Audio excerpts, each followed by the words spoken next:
Really excited to be here today to talk about the API. Thanks, Kyle, for the introduction. As he said, my name is Brad Schmidt, and I work at Hopkins Schools. So we're going to talk about the API today. Hopefully that's why you're here. My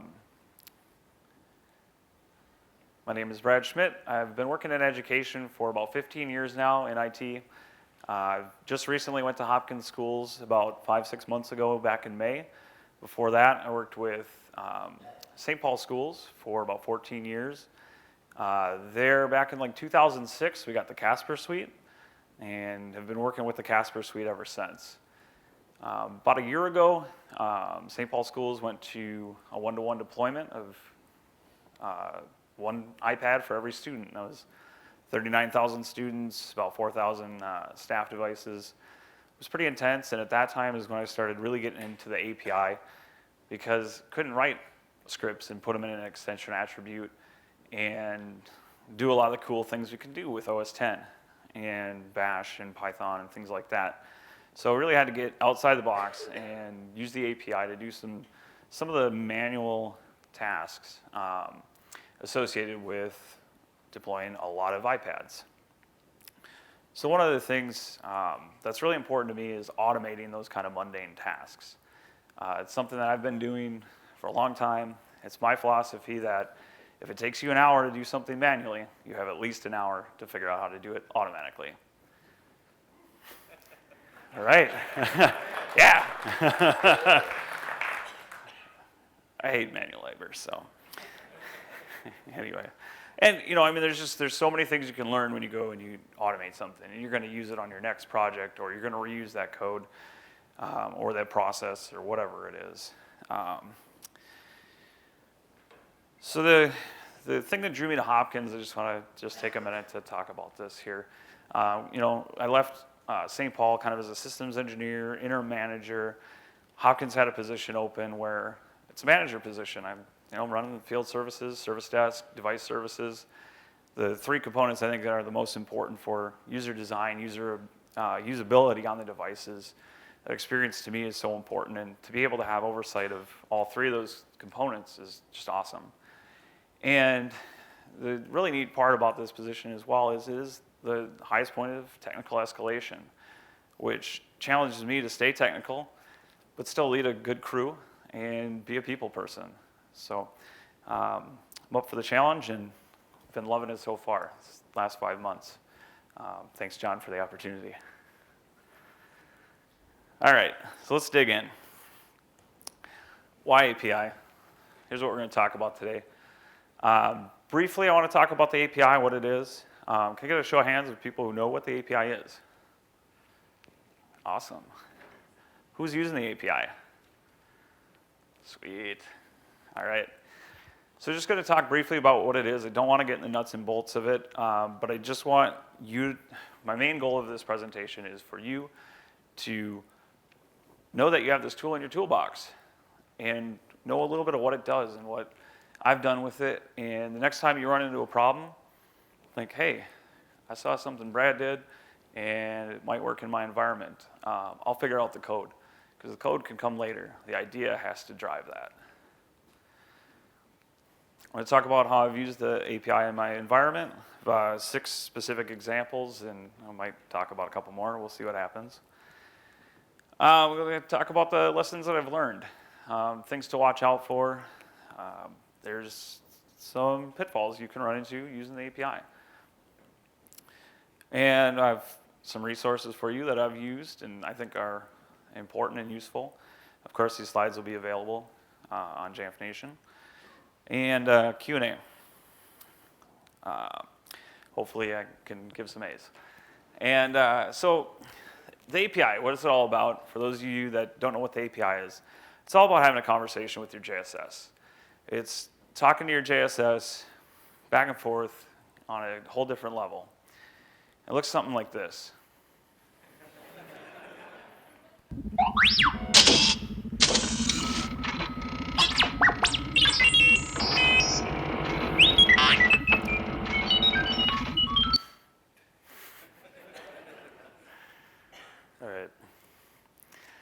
So what is an API? It stands for Application Programming Interface.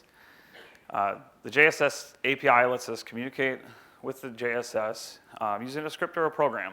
So Bash or Python or Ruby or whatever you want to use. It's very flexible. It's much safer than going to MySQL, especially when we start writing values back to the JSS. SQL's okay for getting some data, but there's a lot of things happening behind the curtains, so things to watch out for there. And it's easier, in my opinion. It's right there.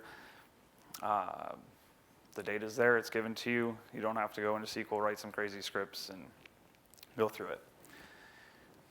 So we use HTTP to make the connection. HTTP protocol, I think everyone's probably familiar with that if you've ever used a website, right? The acronym CRUD is used with the API. We have create, read, update, and delete. Those are the 4 commands we can use with our JSS. So we're making new objects, reading those objects, updating them, and deleting them in some cases. HTTP has 4 verbs that collate with these. Post would be the equivalent of creating. Get would be the equivalent of reading. So that's what we do every day, right, when we hit a web page. Put, that's updating something that's already there. And then, of course, delete if we want to get rid of something. We have to be careful what you say. We have delete. You got to test, because otherwise this can happen.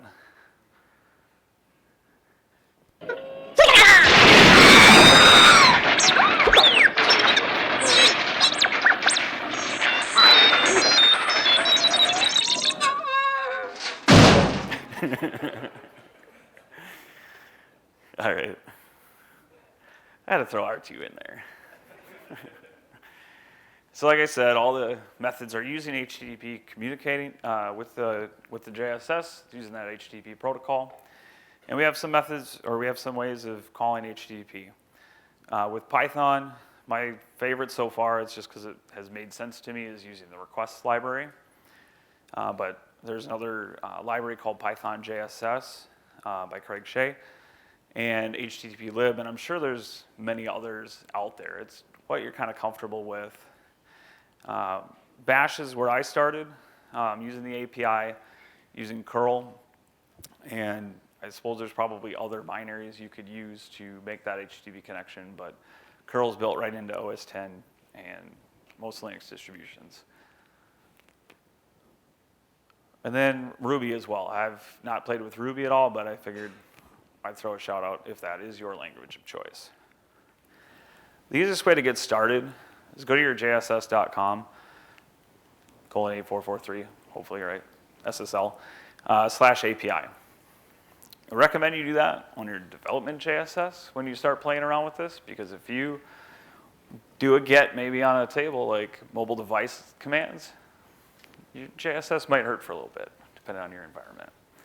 It will take a resource impact as it's looking that data up. So being targeted with your requests is important. I'll talk a little bit more about that later towards the end.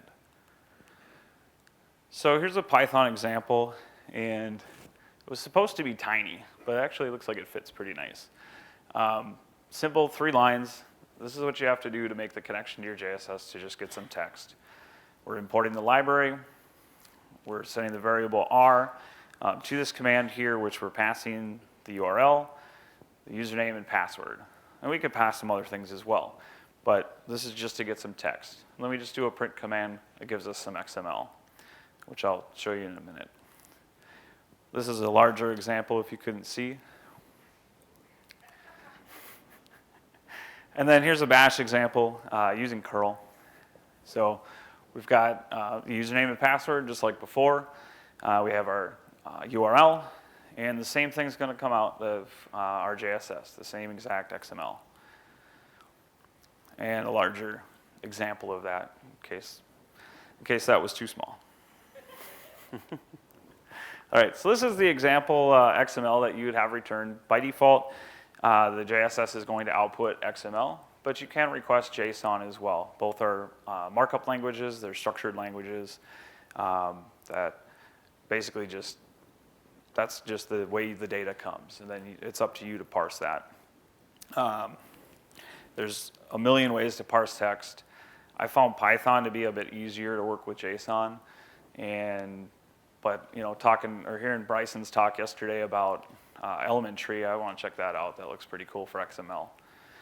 Bash, I found a utility called XML2, which was pretty nice for parsing through the XML. It turns your tags, like you see here where it's categories, category, ID, name, it turns that into a / path, and it says equals the value that you're looking for. So you can use awk or some other text manipulation tool in Bash to get the value you want. Like I said, you can get JSON, XML. Excuse me, just one second. You can get JSON and XML, but you can only put and post XML. Like I said, XML seemed a little bit easier in Bash, but it just comes down to your personal preference, I believe. I don't think there's any right answer, and that's what's awesome about computers, right?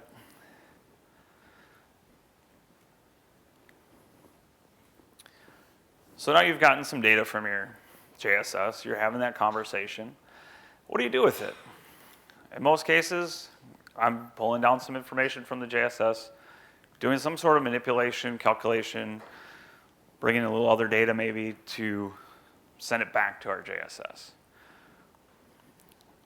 An example would be, say you have a different, your building changes, one of your high schools, let's say. The name changes.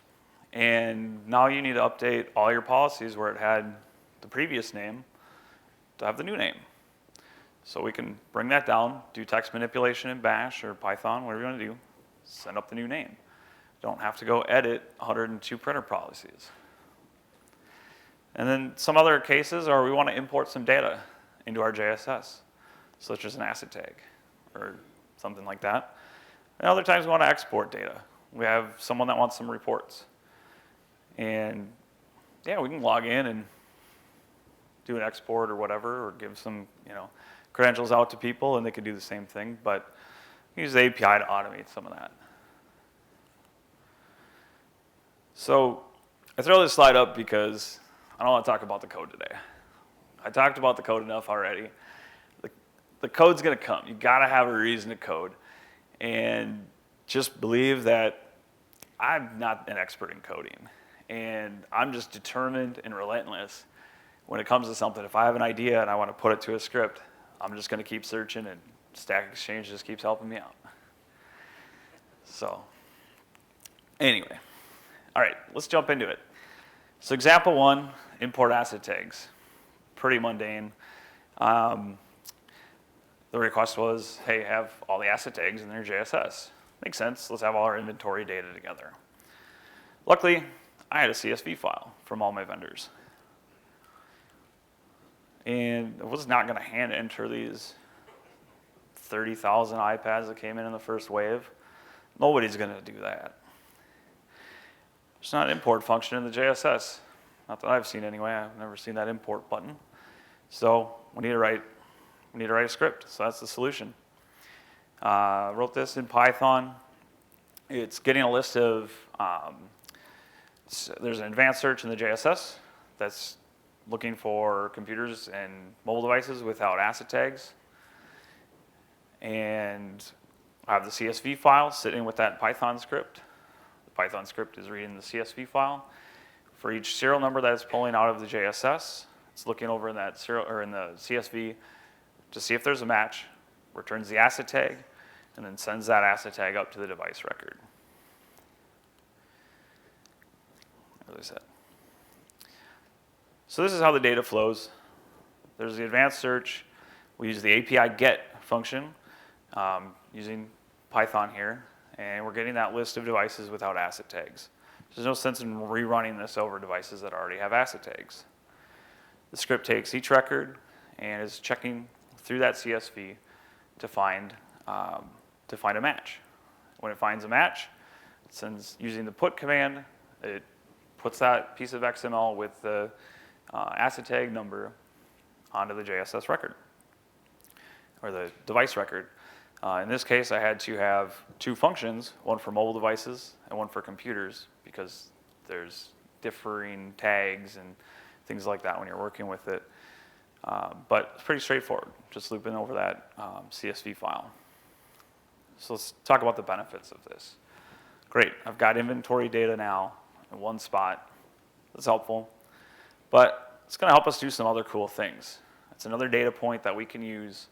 And in my environments, I've had asset tags with barcodes. Meaning I can scan them and do some cool stuff with it. We're going to see that coming up here in a moment. So here's the device record in the JSS before we run the script and after.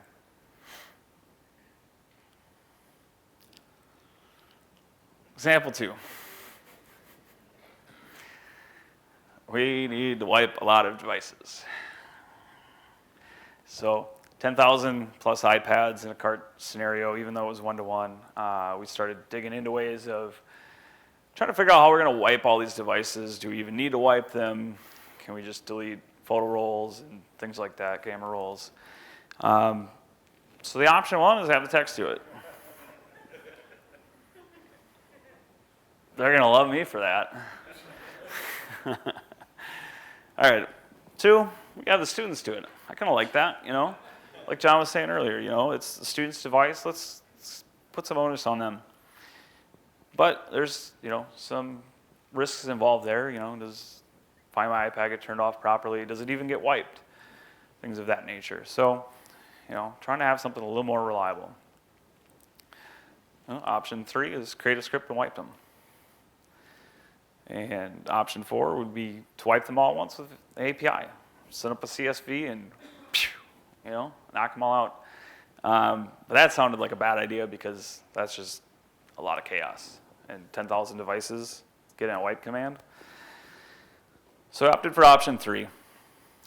And this ended up being more of a proof of concept that I left behind in St. Paul. And I'm not sure if it got used or not, but I thought it was worth talking about. So came up with a barcode scanner plus a script. So your typical, right in the library, barcode scanner. Scan the device. There's a GUI asking for input. Scan the device, asset tag automatically gets entered. And then we use that barcode scanner to look out to the JSS, get the serial number of the device, and then we issue a wipe command through the API. Or the JSS issues the command, but we tell it to issue the command. So this is how the data flows here. We have the script launching a dialog box that asks for an asset tag. We look up that device in the JSS so we can get the serial number. You might ask, hey, why didn't I get the ID? Excuse me. I had an issue once where we were trying to get a list of devices back, and the ID wasn't necessarily correct, which is where I caution you about running some of this stuff, testing it, especially when you're wiping a device.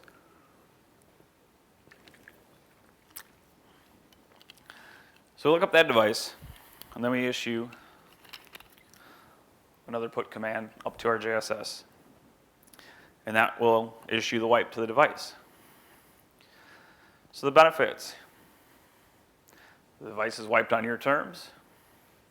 You know, it's right in front of you. Click, it's wiped. Yeah, that's a great benefit. Why did I add that? Opens other options like processing repairs. So now I've got a GUI that I've created, and now I'm like, hey, I could do other things now. I could use this barcode scanner, scan the device, put this little app or this window in repair mode, and now I can use it for processing repairs. Which is great for things like device-based VPP coming out. We don't want a student being assigned 2 devices, encumbering licenses unnecessarily. So we can scope those licenses to a specific group, and then we have an exclusions scope that is limited or is excluding the devices that are in repair. So we're not eating up extra licenses. So there's some other cool things I think we could do here. So I've got some footage of what this looked like. Here's your barcode scanner on the right here, and we have your standard iPad 3, I believe this is.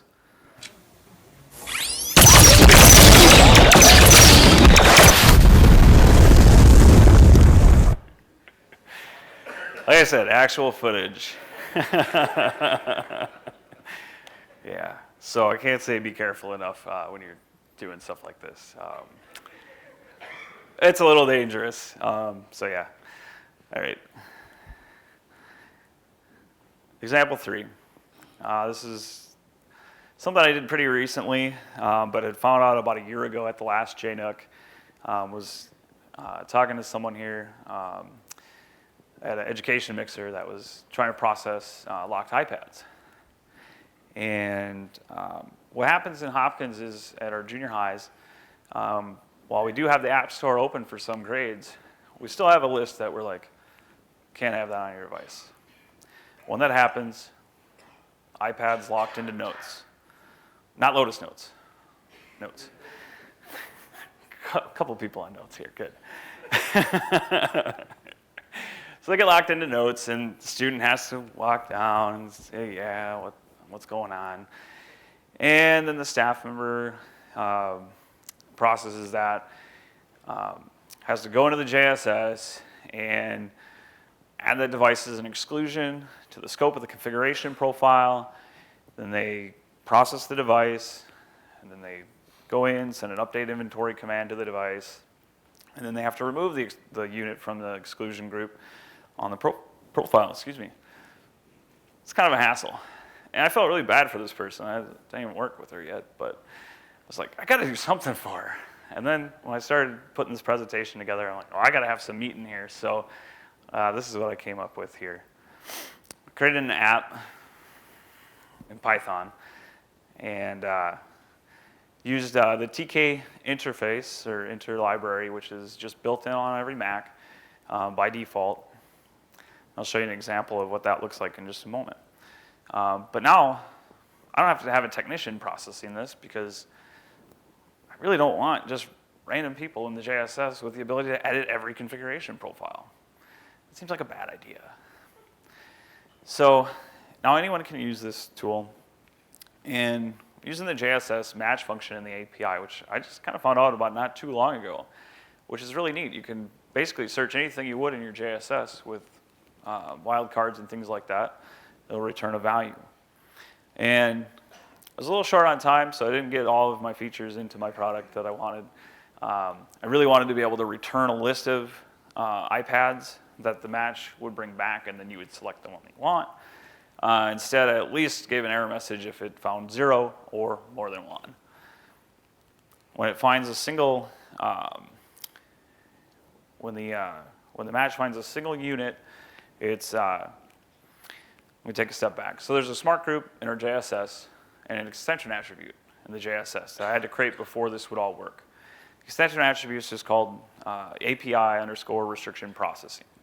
Anything I'm doing with the API in the JSS, I'd like to at least front load that or prepend it with API. I think that's just good practice because there's tons of advanced searches in our JSS, and I only know what maybe 10 of them do. And if one of those is synced up to a API script and you yank that, you might have a bad time. So smart group in the JSS, reading this extension attribute value. The smart group is excluded from the configuration profile. So in the profile, we have the target section, we have what we're including, some limitations, but then our exclusions. So we don't want that device to get that. So when a device falls into this group, it's in the exclusion scope of this configuration profile, and the JSS sends a remove profile command to the device. So it's lifted from the device. The staff person can go in, remove the app, have the conversation with the student. So this is why you really shouldn't download VShare or something like that. And after that conversation and the app is removed, the UI is sitting there waiting for you with an update button. It says, hey, I'm processing this iPad. Hit update when you're ready. What that does, it triggers an update inventory command to be sent to the device so that the app list on the device gets refreshed. So it falls out of scope naturally from that configuration profile. And then when we send that update inventory, we also send a clear command or a put command to set a blank value for that extension attribute so that we know that that's going to fall out of the exclusion as well. So really streamlined now. Everybody can use it, enter in your value, and then process the device. And this is an example of the interface. Asking to enter the tag. There's a tag, and then it's waiting there for you to say update inventory. So I kind of talked a little bit about the benefits already. Only certain staff members are getting access to this. We're really limiting that privilege to folks that need it. Plus, we don't have to train people on how to use this. This is pretty straightforward. Plus, we can pair it up with a barcode scanner as well, especially when once we get those STM cases. So, way faster, right? You know, and just not prone to error.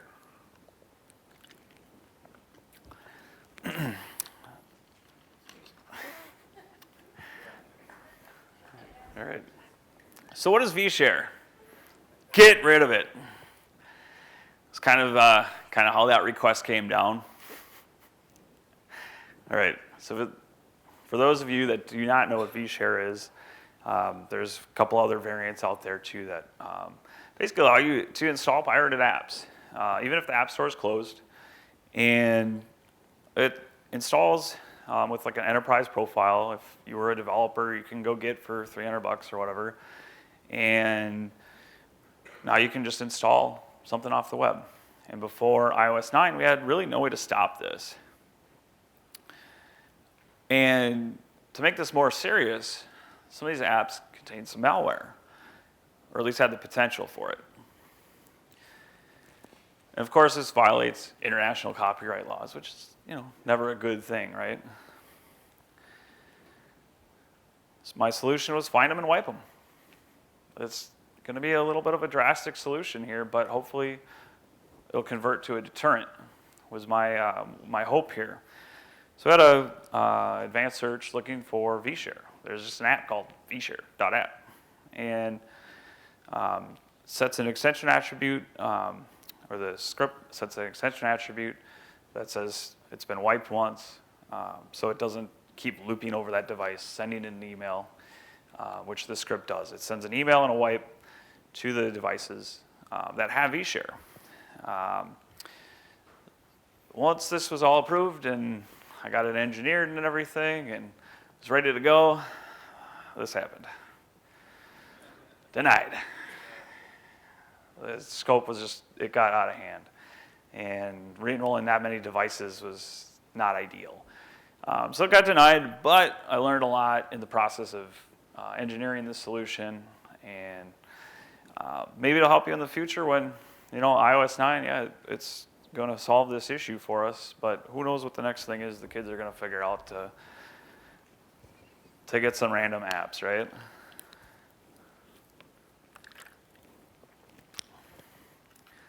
So here's how the data flows. We have the advanced search in the JSS that's looking for devices with VShare. That advanced search is also looking for devices that have an extension, or that don't have an extension attribute that says processed. And the script is getting that list of devices with the API get call. The script sends the remote command to wipe the device, which uses API put, just a hunk of XML, and it says wipe right in the middle. The script also sends an email at a little third-party tool that was a command line-based email tool. Pretty slick. Unfortunately, I don't remember exactly what it was called, but I bet you could find it pretty easily. And then the script changes that extension attribute value to say processing, like I said, so we don't keep reiterating over that iPad, because until they re-enroll the device and get a fresh inventory, that iPad, even though it's wiped, is saying that it has VShare.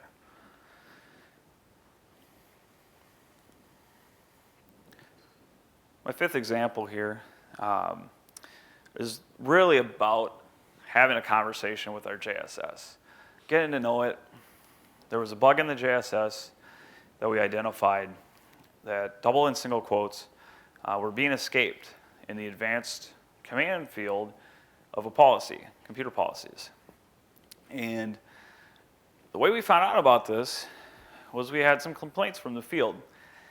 And they said, hey, the admin groups in the Active Directory plugin are looking kind of strange. Instead of 5 groups or whatever, it had, quote, field space. First group should have been field text. Well, that's kind of weird, right? So no one has admin rights, right? No, everyone had admin rights. That's, really nice. So it's like, holy crap, well, if that can happen, what else is going on? So I had a list of over 500 policies. A lot of them were printers, but some of the printer policies had, advanced search or advanced scripts or advanced commands in the policies.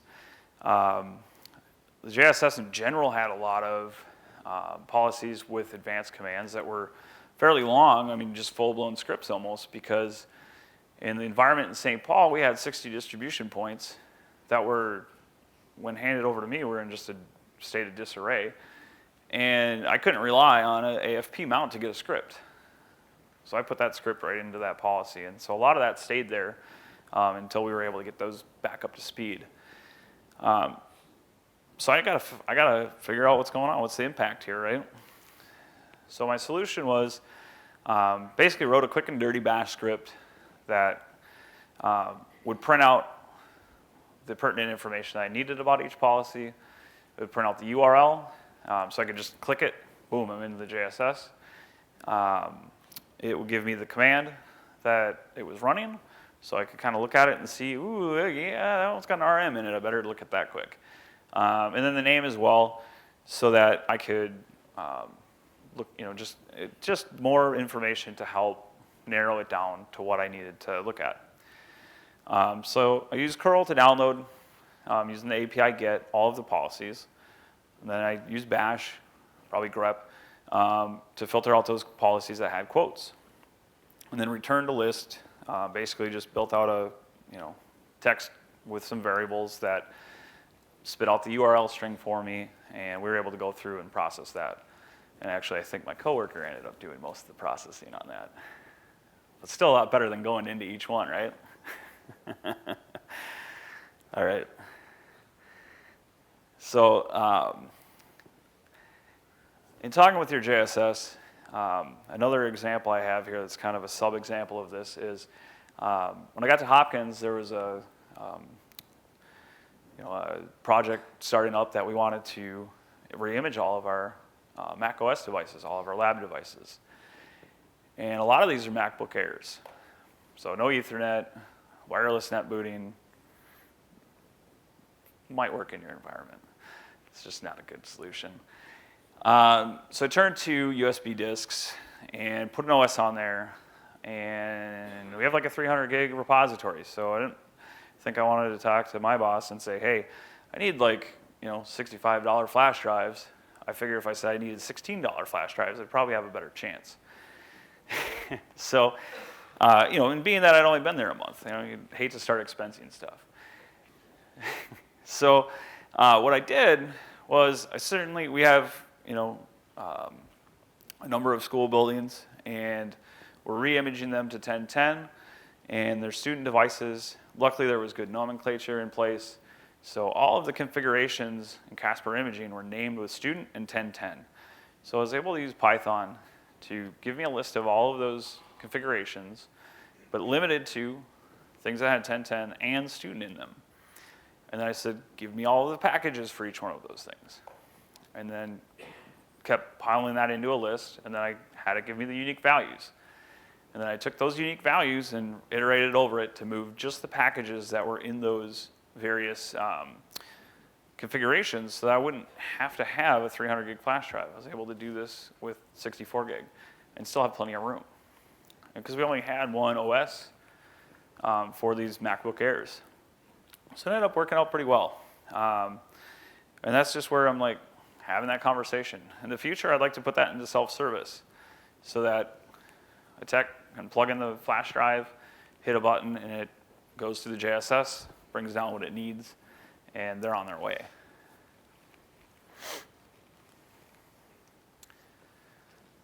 And this is how the data flowed for that policy portion of it. I failed to get to this part here. But we're just using API get with curl. And Bash is parsing through that list and returning the values that I want.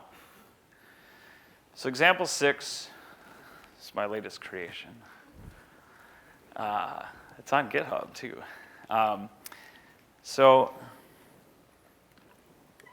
Excuse me. This had a couple of different influences. There's a few different situations that had an influence on me to do this project. And one of them is people need reports in the JSS. So I'd have to export these, send them manually. Ugh. Well, I could give them credentials to the JSS. Then I don't have to do it, right? But I don't know how many people here are in education. Okay, maybe I should have asked that the other way around. But awesome. So maybe you have multiple schools, and maybe you have principals, and maybe you don't have sites set up. But we wanted to get some key reports to principals, but we didn't want to have to implement sites to do this. And we didn't feel like the principals needed to see all their devices and all of our other searches in the JSS, and it was just like way too much. And then we're gonna have to train them on how to actually sign in to the JSS. Or I could link to another reporting system. I attended a session a couple years back talking about like crystal reports and stuff like that, hooking up your SQL. That was kind of cool. And my solution actually is kind of the same here. So during another project earlier this summer, with a device domain remained anonymous, I started working with Google Sheets API. And I thought, well, here's a great way I can get two systems talking, two different APIs. And using the Sheets API, essentially what I'm doing is taking any advanced search in the JSS, mobile device or computer, and it populates any Google Sheet that I want. And whatever headers are there show up because I've checked them in the advanced search, and there's the display on tab. So any criteria that you're telling it to display, up to 26 rows or columns, as I haven't coded for anything beyond 26 yet because of the letters, it will populate that into the Google Sheet. So it downloads the data from the JSS and uploads it right up to your Google Sheets environment. So you do have to have Google Apps for domain or for education, which would probably be the more likely scenario here. And you do have some things you need to set up on the back end to get the Sheets API working. But I have all the documentation on GitHub if you think this will be useful in your environment. I think it's kind of neat. The example that in Hopkins I wanted to use this for is we just distributed like 50 cell phones to a department. And someone in that department probably should know if those cell phones are checking in or not. And I don't want it to be me. So now I can hand this sheet off to that person, and they can deal with it. I mean, yeah. All right. So here's how this flows. We create any advanced search in the JSS, and the script looks up all of the data using the API get. We'll put a little asterisk here. I don't know if Greg's here. There is a slight bug in the JSS API right now. If you try to get more than about 2,000 records, JSS might have a bad time. But it's filed, and there's a lot of devices behind that bug, and hopefully that'll be fixed soon. The script opens up a connection back to the Google Sheets API. I didn't mention this is written in Python. As far as I know, there was not any way to connect back to the Sheets API with Bash or anything like that. And then the script is updating the sheet with the values it found in the display on portion of the advanced search, and it populates the sheet right away. So the benefits, I think, are pretty clear. I don't have to run these reports manually, which means they get done. I don't have to train the users, which also, again, means it gets done because they don't want to log into another system for this stuff.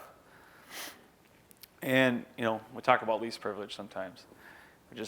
We don't need one department that needs to see 50 iPhones to see the entire JSS. That's just not good practice. Not that I'm worried about anything, but and the requests are set on time. You set this script up using launch daemon on your Mac or cron tab. As long as you do it right, that is going to run on the interval that you want it to run on. And you can have as many instances of the script as you want, point to as many sheets as you want, and searches as you want.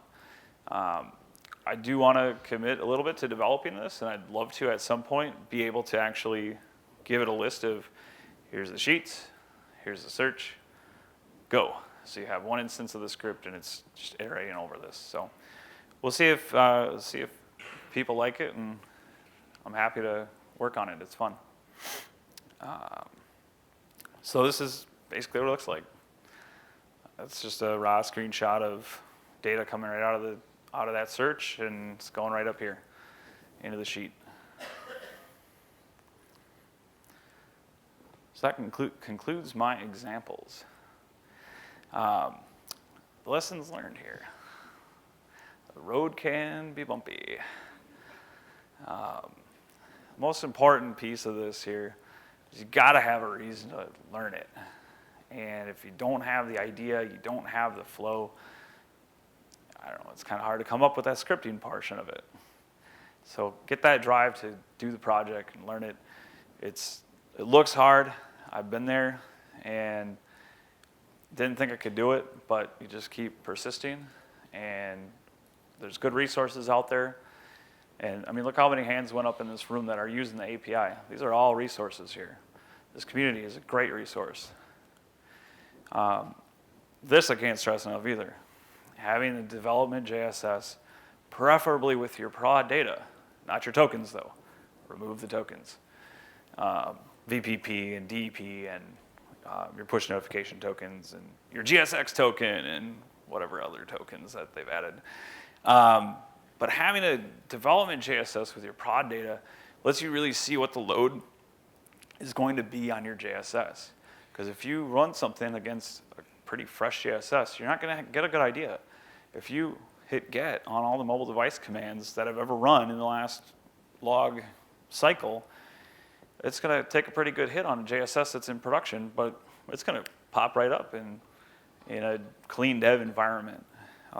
So really save yourself some hassle later, set this up.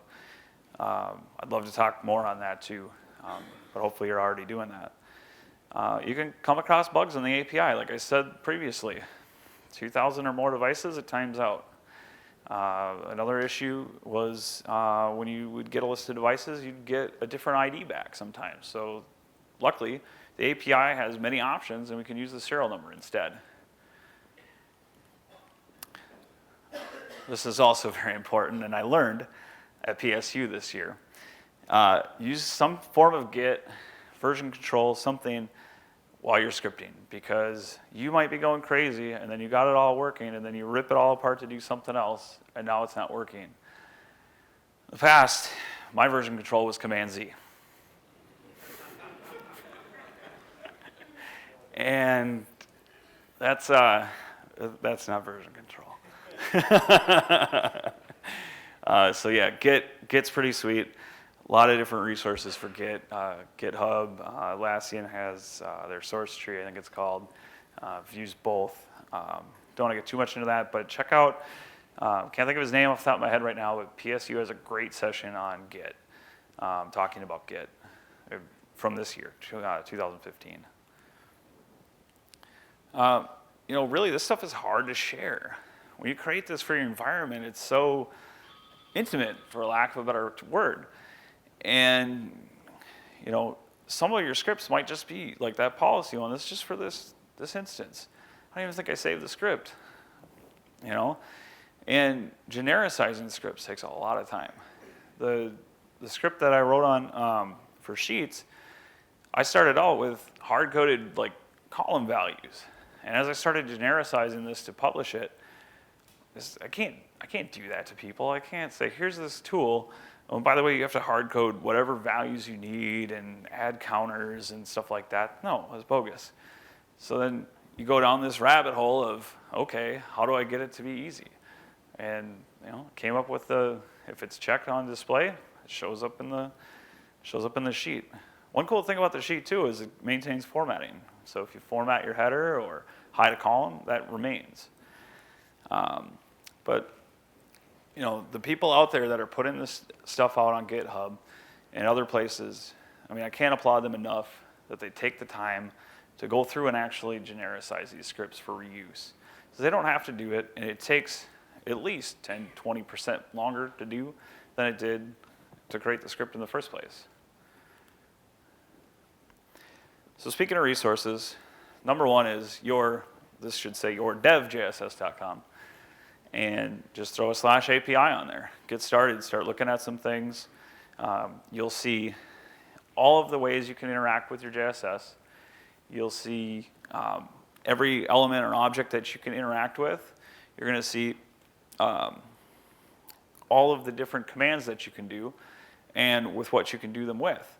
For instance, on a computer object, you can do a get based on a few different things. You can get based on its ID. You can get based on its serial number, and you can do also the match. So how that looks, that'll show you the URL. It's really good stuff. And that's really where I started. And Bryson has very good documentation on the API, the unofficial docs. Check that out. If you're a Python person or Ruby or curl, it gives you a very simple example of how to start getting some data, putting some data up. Similar to an early slide I had here where it's one line. It's not typically hard or technically hard. It's just you got to get the information. And this is one of the best places to get it. Shout out to Kyle, of course. His GitHub, and this in fact is gist, which is snippets of code in some cases. Good stuff there. The next one here is my GitHub, where you can find the Sheets API along with a couple other things. Kind of an interesting one if you're looking at buying a lot of VPP licenses at once, like 200. I've got a kind of a quasi-Apple script that will probably have to be modified at this time, but it would programmatically go through a list of URLs to buy the free licenses. The JSS API gem is also listed here if you're into Ruby. What's the guy's name from Pixar? Tim something? I don't know. Saw the session last year. It was great. Continuing on here, we have the Python JSS library. The spreadsheet API is the next one listed here from Bernash. The XML2 is the one that takes your XML in Bash, turns it into a path. Makes it really easy to manipulate in Bash. And then we have Jamf IT and Jamf support. A lot of good stuff up there. So with that, I really hope that you're seeing some examples of things that I've done in the real world, or at least attempted to, and maybe it'll spark something back at your shop, and hopefully it'll work out. So at this point, we can go to questions and comments. Quick question for you. Yeah. Could you speak to how you're using user accounts on the JSS? Do you have like read-only API accounts? Oh yeah, good question. I do specific. Thank you. The question was, what do I do for JSS accounts in the API? So I showed on the slide earlier that you need a username and password to communicate with the JSS. And what I do is as least privilege as possible, name the account with what I'm doing. So if all I need to do is read mobile devices, that's all that user gets. And it create just some horrible password that's like 26 characters long, because who cares? We're not typing it in. So yeah. Do you use that for all the applications that you're writing? Not the same one. I would typically make a new one for each. You don't have the user logging in with their credentials to run that app. Yeah, it's the same password. Okay, so the question was that in the app, what credentials are in that app? And buried in the app, I should have mentioned, so what was drawing that app wasn't just a Python script in tkinter. I actually used Py2 app to bundle that into a .app file. And so it's a little obfuscated, but yeah, someone could dig into that and find some credentials, but they are buried into that, and it's for that specific app only. So if we detected abuse, that's something we can look at. The next step that I actually would love to do with that is to use self-service as the GUI instead. So that's kind of the next step there. Any other questions? Yes, sir. When you would use the wipe command and with the API, we find sometimes if I'll just, I'm at middle school, I'm going to wipe your device. It's just junk. I don't want to start clicking on it. Every once in a while, they'll have the check, deactivate activation lock as well. But I'll get a little error and it won't wipe. And it'll say, do you still want to wipe it? I'm like, no, it's going to be locked. It's Apple ID. Do you think that's ever going to happen when you're using the API to wipe those little bitty commands? So the comment was, / question was about when you are in the GUI and you send a wipe command and you tell it to clear activation lock, sometimes you get an error, probably the 406 error. Exactly. And is there a concern about that happening in the API? Absolutely. I didn't get a chance to test that far enough to find out how that worked in that situation. I don't know that activation lock was turned on those devices anyway in that situation, but that's something you got to test it. And I understand. I think that was fixed in, I don't know, 9.6 something or 9.7 something maybe. So. Oh, really? The comment was we're still seeing that 406 issue in the latest version of the JSS 9.8.1.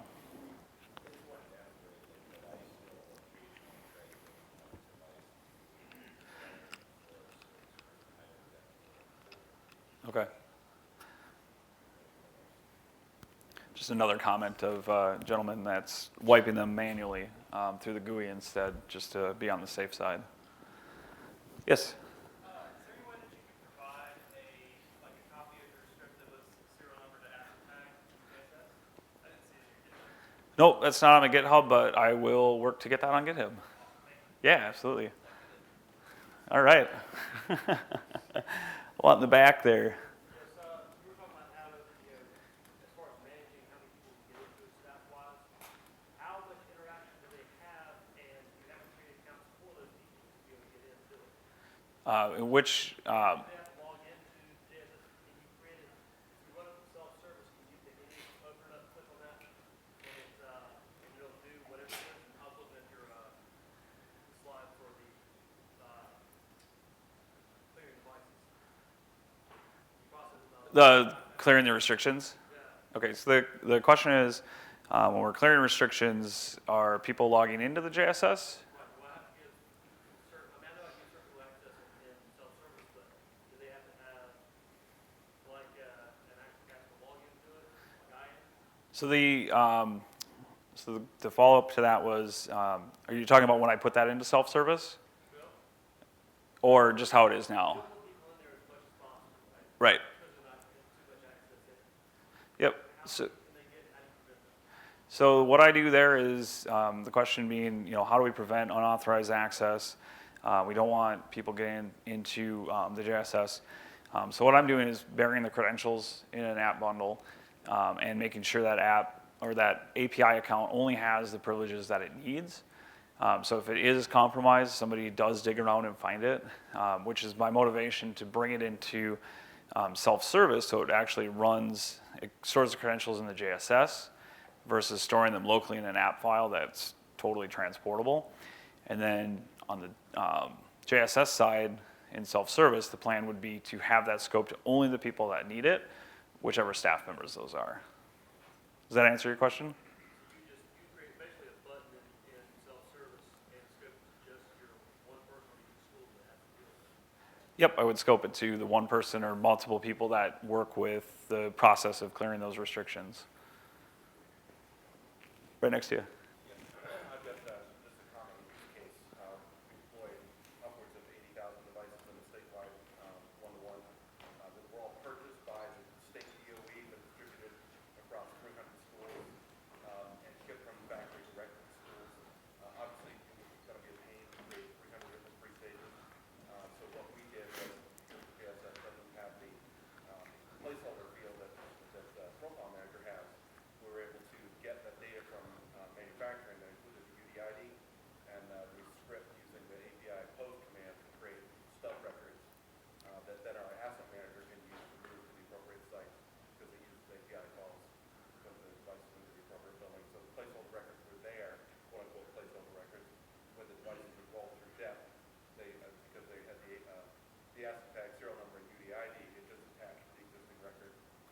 Okay. So to try to summarize his solution, he had to deploy 80,000 devices to 300 sites, and he had some site data from the vendor, and he married that up with some records so that everything was streamlined when it came time to deployment. That's awesome, sir. Anything else? I'm a lifelong bash scripter, but it's come up to me I need to move into a different direction. Now that bash does not work, it just starts here. But to be more advanced, I need to go Python or Ruby. I'd like to know, I guess, since you're a Python guy, if you know what resources in my situation would be best for that. I know bash. I just need Sure. to put my Sure. So the first thing that's awesome, he called me a Python guy. Thank you. The comment question was, I'm a bash guy, no bash. That's the same boat I was in. It's becoming evident to him that Python might be a little bit better way to go for some of this stuff. And that's how I felt about processing large amount of data, especially in a list. Never got deep into arrays in bash, so I don't have a great comparison there. I have used them before. But to answer your pertinent question of resources, well, I just learned Python by working with the Google APIs, so I had to use Python for that. And then I also took a course through the University of Michigan on Coursera. It's Python or programming for everyone. It's an intro to Python class, and would definitely recommend it. There's also Code Academy has some Python stuff too. So, yeah, check it out. Yeah, it's because I support 5 school districts. They have 10,000 clients. I'm kind of hitting math. Some of my scripts are getting more data available to me. Everyone's like, well, in Python just do, and I'm like, okay, what if I want to use just bash? I'm like, why would you use Python? That's not what I asked you. So I need to move that. Okay, so thank you. Yeah, yeah, absolutely. Brock. I just wanted to second your recommendation. The Code Academy Python stuff is really quite good. And for those of you that are interested in learning about Python, that's a good place to start. It's an easy to understand tutorial with very, very practical examples, and will really give you a good help. And Yeah. does it ramp up eventually, or is it just It kind does. of rolling and done? No. Oh, yeah. It does get quite advanced, and I think one of the nice things about Python is, I think, is that if you are competent and understand bash, there's a lot of similarities. All right, one more question. Brian. Question, but I just wanted to also mention if you're trying to do Python stuff, if you're not in the Mac admin Slack group, go to macadmins.org. There's a Python channel in there. There's a place to ask questions. Okay. So I want to repeat what Brock said. He said Code Academy, awesome. And Brian said check out MacAdmin Slack, macadmins.org. Get on Slack. There's a Python channel. A lot of good resources there as well. So, yeah. Don't matter to me. There's a GUI tool for interacting with REST APIs called Paw, like a cute little animal dog paw. Paw. Okay. Highly recommend checking that out if you haven't yet. PAW is OS 10 app. It's a really nice GUI that will really help you interact with REST APIs. If the idea of scripting is intimidating, it's nice to have this GUI app to kind of start your journey. Great. So the recommendation was Paw. Check out Paw, P-A-W. And it's a GUI interaction tool that can run on OS 10 that will help you learn the API. If scripting seems a little daunting at first, at least you can get that communication piece going. So I think this is the end. If you have any questions, come find me. Yeah, thank you.